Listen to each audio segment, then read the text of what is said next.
નમસ્કાર, આપ જોઈ રહ્યા છો સ્પાર્ક ટુડે ન્યૂઝ। આમ આદમી પાર્ટીના નેતા અરવિંદ કેજરીવાલ વડોદરાની મુલાકાતે પહોંચ્યા છે। પંજાબના મુખ્યમંત્રી ભગવંત માન પણ વડોદરા આવ્યા છે। વડોદરા સેન્ટ્રલ જેલની તેઓ દ્વારા મુલાકાત લેવામાં આવશે। ધારાસભ્ય ચૈતર વસાવા વડોદરા સેન્ટ્રલ જેલમાં છે।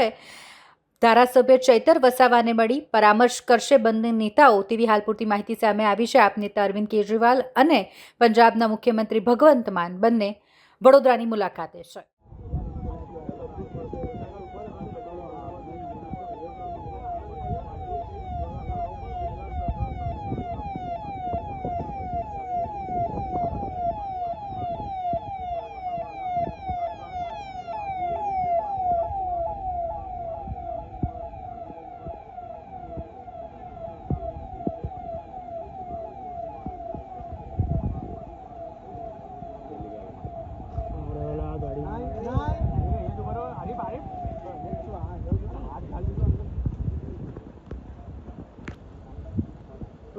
अरे